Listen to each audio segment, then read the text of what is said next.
अस्सलाम वालेकुम नाज़रीन किराम, मैं हूं आपका होस्ट अयाज अहमद। नाज़रीन किराम, इस वक्त सुप्रीम कोर्ट के अंदर और सुप्रीम कोर्ट के बाहर एक दंगल का समा है। आज सुप्रीम कोर्ट ऑफ पाकिस्तान के अंदर चीफ जस्टिस काजी फायज ईसा के सामने खड़े होकर एक वकील ने ऐसी बातें की हैं जो एहतजाज के अंदर की जाती थी, जो सोशल मीडिया के ऊपर लोग करते थे, जो वकला अपने कन्वेंशन के अंदर करते थे, लेकिन किसी की हिम्मत नहीं थी कि वो बातें अदालत के सामने सुप्रीम कोर्ट के अंदर काजी फायज ईसा साहब के मुंह के ऊपर की जाती। लेकिन आज एक वकील ने वो बातें कर दी हैं। वो क्या बातें हैं और उन बातों पर क्या रद्देअमल दिया गया चीफ जस्टिस की जानिब से, वो तफसीलात आपके सामने रखने के लिए जा रहा हूं। आज वकला ने एक बड़ा पावर शो किया है। आज रेड जोन को मुकम्मल कंटेनर्स लगाकर सील किया गया। किस तरीके से वकला आज पहुंचे हैं वो वीडियोस भी सामने आ गई हैं, वो आपके सामने रखने के लिए जा रहा हूं। और जिन 3 शहरों में पाकिस्तान तहरीक इंसाफ आज एहतजाज करने के लिए जा रही है, वहां पर क्या सूरत हाल है वो भी आपको बताने के लिए जा रहा हूं। और आखिर में इमरान खान के वो साथी जिनके बारे में यह कहा जाता था कि यह बंदा इमरान खान के साथ वफा नहीं करेगा, यह बंदा एस्टेब्लिशमेंट का बंदा है, यह इमरान खान को छोड़ जाएगा, एन मौके पर आकर इमरान खान को दगा दे जाएगा।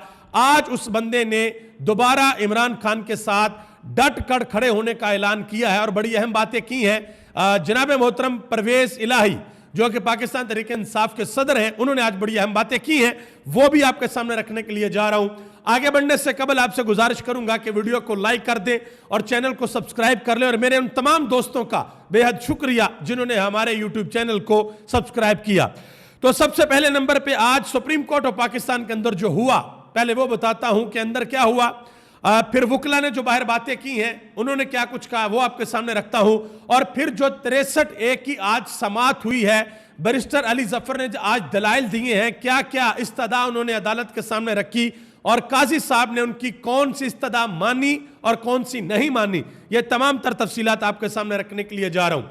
आज ये ऐलान किया गया था कि वकला बड़ी तादाद के अंदर सुप्रीम कोर्ट ऑफ पाकिस्तान के बाहर आएंगे, एहतजाज करेंगे और बताएंगे कि हम किसी भी सूरत जो मुमकिन आईनी तरमीम है ना इसको मानेंगे ना इसको पास होने देंगे। तो वकला बहुत बड़ी तादाद के अंदर आज सुप्रीम कोर्ट ऑफ पाकिस्तान के बाहर पहुंचे हैं। और एक वकील है जिनका नाम है मुस्तफीन काजमी, वो सुप्रीम कोर्ट के अंदर थे जो 63A की कार्रवाई हो रही थी, तो वो चले गए रोस्टम के ऊपर बात करने के लिए। तो काजी फायसा साहब ने उनसे पूछा कि आप कौन है, आप किसके वकील हैं? उन्होंने कहा कि मैं बात करना चाहता हूं। बात उन्होंने क्या की, जो रिपोर्ट हो रहा है, उन्होंने कहा कि आप ये वकील सुप्रीम कोर्ट के अंदर खड़ा होकर काजी फायज ईसा साहब के सामने 5 ऑनरेबल जजेस बैठे हुए हैं 63A की नजरसानी अपील सुनने के लिए, उनके सामने ये बात हो रही है। दूसरे वकला भी मौजूद है और सुप्रीम कोर्ट का जो मीडिया है वो भी मौजूद है, यूट्यूबर्स भी वहां पर बैठे हुए हैं, सब बैठे हुए हैं। उन सब की मौजूदगी के अंदर जो बात हुई है वो जरा समाअत फरमाइएगा। मुस्तफीन काजमी उन्होंने कहा कि आप फ्रॉड ईसा हैं, आपने अदालत का मजाक बना दिया है, 500 वकील बाहर खड़े हैं, देखते हैं कि आप हमारे खिलाफ कैसे फैसला देते हैं। जब यह बात मुस्तफीन काजमी ने की तो इसके बाद काजी फायसा साहब ने कहा कि आप बैठ जाएं वरना मैं पुलिस को बुला लूंगा। तो इसके ऊपर मुस्तफीन काजमी ने जवाब दिया कि आप और कर भी क्या सकते हैं, यही आप कर सकते हैं कि आप पुलिस को बुलाएंगे और मुझे बाहर निकाल देंगे। बहरहाल फिर पुलिस आई और पुलिस ने आकर मुस्तफीन काजमी को बाहर निकाल दिया। और बाद में चीफ जस्टिस ने कहा कि जजेस से बदतमीजी का यह तरीका अब आम हो गया है, कमरा अदालत से यूट्यूबर बाहर जाकर अब शुरू हो जाएंगे, अब इसका इंटरव्यू करेंगे। तो सबसे पहली बात तो यह है कि हमारे ऑनरेबल चीफ जस्टिस काजी फायसा साहब को यह सोचना चाहिए कि चाहे वो बेकरी वाला मामला हो, चाहे वो वकला सुप्रीम कोर्ट के बाहर एहतजाज कर रहे हों, चाहे वो लाहौर हाई कोर्ट के अंदर वकला बातें करें, या आज सुप्रीम कोर्ट के बाहर जो वकला ने बातें की हैं वो मैं आपके सामने रखने के लिए जा रहा हूं, वो बातें करें। तो जनाब मोहतरम काजी फायसा साहब को सोचना चाहिए कि ऐसी बातें क्यों हो रही हैं, ऐसी बातें उमर अता बंदयाल के लिए क्यों नहीं हुई थी और आज इनके लिए क्यों हो रही हैं, यह बड़ी अहम बात है। एक वीडियो आपके सामने रखने लगा हूं, ये जरा देख लें। आज सारे रास्ते बंद कर दिए गए थे, तो इस तरीके से वकला आज सुप्रीम कोर्ट के बाहर पहुंचे हैं एहतजाज करने के लिए। बड़ी तादाद के अंदर वकला मौजूद थे और उन्होंने एहतजाज किया है। आज सलमान अकरम राजा ने बात की, उन्होंने कहा कि पीटीआई के नुमाइंदा के तौर पर नहीं बल्कि एक शहरी के तौर पर तमाम पाकिस्तानियों से दरख्वास्त करता हूं कि इस गैर आईनी तरमीम के खिलाफ निकले। ये आईनी तरमीम अदलिया के ऊपर हमला है, ये सुप्रीम कोर्ट और हाई कोर्ट को ख़त्म करने के लिए जा रहे हैं। मजीद उन्होंने कहा कि आईनी तरमीम का मकसद अदलिया को मफलूज करना है, मनपसंद काली अदालत बनानी है, सुप्रीम कोर्ट को ख़त्म करना है, कौम को इस स्याह तरमीम के खिलाफ निकलना होगा। यह सलमान अकरम राजा ने बात की। और आज एक और काम हुआ है, वो काम यह हुआ है कि काजी फाइजा साहब का पुतला आज बनाया गया। वो पुतला रख कर फिर उसके साथ, आपको पता है कि पुतले के साथ क्या किया जाता है, वो सब कुछ उस पुतले के साथ किया गया है। एक बैनर भी आज लगा हुआ था कि बेगम गर्दी नामंजूर। इसके अलावा नियाजुल्लाह नियाजी ने आज जो बात की है, उन्होंने कहा कि आईने पाकिस्तान के खिलाफ घिनौनी साजिश हो रही है, इसके खिलाफ वकला तहरीक चल पड़ी है, आइन के तहफ़्फ़ुज़ को यकीनी बनाएंगे। आजम स्वाति ने जो बात की, बड़ी सख्त बात की उन्होंने कहा कि काजी फायज ईसा तुम जाली हो, तुम्हारा किरदार भी जाली है, तुम्हारे फैसले भी जाली हैं। हम आईने पाकिस्तान के मुहाफ़िज़ हैं, इमरान खान पूरी कौम का लीडर है, हम सब के दिलों में बसता है। और इमरान खान की तस्वीर भी उन्होंने पकड़ रखी थी। मजीद उन्होंने कहा कि आर्टिकल 63 की जो नई तशरीह तुम कर रहे हो उस पर लानत भेजते हैं। यह बात आजम स्वाति ने की है, एज इट इज़ आप तक पहुंचा रहा हूं। लतीफ़ खोसा ने कहा कि आईने पाकिस्तान इमरानी मुआहदा है, इससे खिलवाड़ करने वाला मुहिब्बे वतन नहीं हो सकता, इमरान खान को फौरी रिहा करो। इसके अलावा आज नारे भी लगे हैं, वो नारे मैंने आपको पहले भी बताए थे जब लाहौर हाई कोर्ट के अंदर नारे लगे थे, लेकिन आज एक और नारा लगा है। वो नारा ये है कि डोनट खा के रो काजी गो काजी गो काजी। ये मैं नारे नहीं लगा रहा भाई, ये सुप्रीम कोर्ट ऑफ पाकिस्तान के बाहर नारे लगे हैं, मैं सिर्फ वो खबर आप तक पहुंचा रहा हूं। अब आगे आ जाए, जो सुप्रीम कोर्ट ऑफ पाकिस्तान के अंदर 63A की जो कार्रवाई चल रही है, आज जो समात चली है, उस समात के अंदर क्या हुआ है वो मैं तफसीलात आपको बता दूं। बैरिस्टर अली जफर, उन्होंने इस समात से पहले ही कह दिया था कि आज मैं बड़े कड़वे और सख्त दलाइल सुप्रीम कोर्ट ऑफ पाकिस्तान के सामने रखूंगा। तो आज सबसे पहले उन्होंने आकर यह कहा कि मुझे इजाजत दें कि मैं इमरान खान से इस मामले के ऊपर मशावरत कर लूं। 63 के ऊपर बैरिस्टर अली जफर ने कहा। तो काजी फायजा साहब ने कहा कि आप अपने दलाइल शुरू करें। तो उन्होंने कहा, अली जफर ने कहा, यानी कि आप मेरी इमरान खान से मुलाकात की दरख्वास्त को मुस्तरद कर रहे हैं। तो इसके ऊपर जस्टिस नईम अख्तर अफगान बोले, कहते हैं कि आप मुलाकात कल भी कर सकते थे। तो अली जफर ने कहा कि इमरान खान जेल के अंदर है। तो चीफ जस्टिस ने कहा आपने मुशावरत करनी थी तो कल बताते, अदालत को हुक्म जारी कर देती। तो बैरिस्टर अली जफर ने कहा कि मुझे यकीन था कि आप इमरान खान से मुलाकात की दरख्वास्त को मंजूर नहीं करेंगे, आप मेरी दरख्वास्त को मुस्तरद कर दें। और इस दरख्वास्त के ऊपर फिर समात के आखिर में फैसला आया, वो भी मैं आपको बताता हूं। बहरहाल बैरिस्टर अली जफर ने आज ये कहा कि जो दलाइल हैं वो अपने तरीके से दूंगा, क्योंकि उनको बार बार रोका जा रहा था, टोका जा रहा था। तो उन्होंने कहा कि मुझे मेरे तरीके से दलाइल देने दें वरना मैं चला जाता हूं।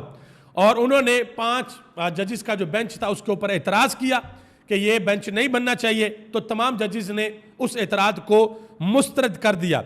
अब आखिर में हुआ यह है कि सुप्रीम कोर्ट ऑफ पाकिस्तान ने 63A नजरसानी समात का कल 11 बजे तक इसको मुलतवी कर दिया है और बैरिस्टर अली जफर को इमरान खान के साथ मुलाकात करने की इजाजत दी है। एडिशनल अटॉर्नी जनरल को कहा है कि आप मुकम्मल सहूलत फराहम करेंगे। एक बात आज जस्टिस जमाल मंदोखेल ने कही है अदालत के अंदर, वो बात जरा गौर से सुनिएगा। उन्होंने कहा कि मेरे कजन ने कल मुझे कहा कि सुप्रीम कोर्ट तो बर्बाद हो गई, सुप्रीम कोर्ट तो बर्बाद हो गई। अब जितने भी जजेस सुप्रीम कोर्ट के अंदर बैठे हैं, इन तमाम जजेस के दोस्त भी हैं, इनके घर वाले भी हैं, इनकी फैमिलीज भी हैं, इनके बेटे भी हैं, इनकी बेटियां भी हैं, इनकी अहलियां भी हैं। सबके घरों में एक फैमिली सिस्टम है। वो सब देख रहे हैं कि पाकिस्तान के अंदर क्या हो रहा है। वो सब देख रहे हैं कि मंडियां लगने के लिए जा रही हैं। वो सब देख रहे हैं कि वोट बिकने के लिए जा रहा है। मैं बार बार एक चीज आपको कहता हूं, बार बार एक चीज कहता हूं, याद दहानी आपको करवाता हूं कि एक देखें, एक चीज गलत है और एक सही है। दुनिया के अंदर कोई बंदा इस बात को ठीक नहीं कहेगा कि एक MNA लाख, 1.25 लाख या 2 लाख वोट लेकर असेंबली के अंदर आए और असेंबली में आके उन 1 लाख 2 लाख बंदों की सोच के बरअक्स उनकी मर्जी के खिलाफ जाकर वोट दे दे। ये तो 2 नंबर ही है, अपने आप को बेचने वाली बात है। ज़मीर को बेचने वाली बात है। तो ये वो बात है जिसके ऊपर पाकिस्तानी एहतजाज कर रहे हैं। काजी फैसल के खिलाफ भी सख्त जुबान जो है वो इस्तेमाल हो रही है। और आज एक और खबर है जी, बड़ी अहम। इमरान खान और बुशरा बीबी की जो 190 मिलियन पाउंड के अंदर बरियत की दरख्वास्त थी, उसको मुस्तरद कर दिया था निचली अदालत से। तो इस्लामाबाद हाई कोर्ट के अंदर आज उसकी समाअत होगी। जस्टिस मियां गुल हसन औरंगजेब और जस्टिस अरबाब मोहम्मद ताहर, ये दो रुकनी बेंच है, वो इसकी समाअत करेगा। और आज खबर आ रही है कि अली अमीन गंडापुर डी चौक के अंदर जो एहतजाज है, उस हवाले से भी आज लाहे अमल का ऐलान करेंगे। अब जो 3 शहरों के अंदर पाकिस्तान तहरीक इंसाफ एहतजाज कर रही है, उसकी सूरत हाल भी मैं आपके सामने रख दूं। मियां वाली के अंदर और बाकी शहरों के अंदर मोबाइल सर्विस और इंटरनेट मुकम्मल तौर पर बंद कर दिया गया है। रास्तों पर कंटेनर लगा दिए गए हैं। और मुझे किसी की वो बात याद आ गई कि पीटीआई तो खत्म शुद्ध। जब पीटीआई खत्म शुद्ध है तो भाई रास्ते क्यों रोके जा रहे हैं, कंटेनर क्यों लगाए जा रहे हैं? कर्फ्यू मियां वाली के अंदर तो ये इतलात आ रही है कि कर्फ्यू का समय है भाई, कर्फ्यू का समय, क्योंकि वो इमरान खान का हल्का है, लोग वहां पर निकलेंगे। ये एक वीडियो मैं आपके सामने रखता हूं, ये बहावलपुर की वीडियो है। और लोधरा और मुल्तान से जो रास्ते मिलते हैं बहावलपुर को, उनको कंटेनर लगाकर मुकम्मल तौर पर बंद कर दिया गया है कि वहां से लोग एहतजाज के लिए ना आए। अभी जब मैं इस वक्त वीडियो बना रहा हूं तो फैसलाबाद के अंदर अब से ठीक 15 मिनट बाद की कॉल है कि वहां पर एहतजाज होगा घंटाघर चौक में। तो लोग जो है अपनी तैयारी कर रहे हैं। और इसके अलावा फैसलाबाद से एक एमएनए है मोहम्मद अली सरफराज, उनकी रहायश गाह के बाहर जो है वो बहुत बड़ी तादाद के अंदर पुलिस जो है वो पहुंची है कि जी उनको गिरफ्तार करना है, लेकिन वो वहां पर मौजूद नहीं है। परवेज इलाही साहब आज मंजर आम के ऊपर आए हैं, पेशी पर आए थे अदालत में। आज उन्होंने बड़ी अहम बातें की हैं। उन्होंने कहा कि इमरान खान अब सिर्फ पाकिस्तान के लीडर नहीं बल्कि दुनिया इस्लाम के लीडर बन चुके हैं। वो अवाम के दिलों में बसते हैं, अवाम खुद ही अपने हीरो के लिए बाहर निकलती है। मजीद उन्होंने कहा कि पाकिस्तान में सियासत की कुंजी आज भी अबानी पीटीआई के हाथ में है। मौजूदा सियासी अदम इस्तेकाम तरीके इंसाफ के इंतखाबी मैंडेट को तस्लीम ना करने का नतीजा है। उन्होंने मजीद कहा कि अक़वाम मुत्तहिदा में असल खिताब तो इमरान खान का था, दुनिया उनकी आवाज़ सुनती है। इमरान खान ने पहले ही बता दिया था कि इस तरह का सलूक रखा गया तो हमारे पास और कोई चॉइस नहीं है। ये बातें चौधरी परवेज इलाही ने की हैं। आखिर में बैरिस्टर गौहर अली खान ने एक बड़ा अहम बयान दिया है। उन्होंने कहा कि हुकूमत को अगर शौक है आईनी तरमीम करने का तो शौक से करें, लेकिन जो तरीकाकार अपनाया जा रहा है हम इसके सख्त मुखालिफ हैं। हमारे तमाम एमएनएस महफूज हैं सिवाय 1-2 के, उनसे हमारा राब्ता नहीं हो रहा। और यह मकबूल जान के हवाले से खबर है जी, आज उनको खबर आ रही है कि गालिबन 1 माह के बाद एडिशनल सेशन जज की अदालत के अंदर पेश कर दिया गया है। याद रहे कि औरिया मकबूल जान ने चीफ जस्टिस काजी फैसल साहब के खिलाफ एक रेफरेंस दायर किया था। आप सबका बहुत बहुत शुक्रिया। एहतजाज के हवाले से जो भी खबरें आएंगी वो इंशाल्लाह मैं आप तक पहुंचाऊंगा, जो भी अपडेट आती हैं। एक और चीज़ है वो भी आपके सामने रखनी है।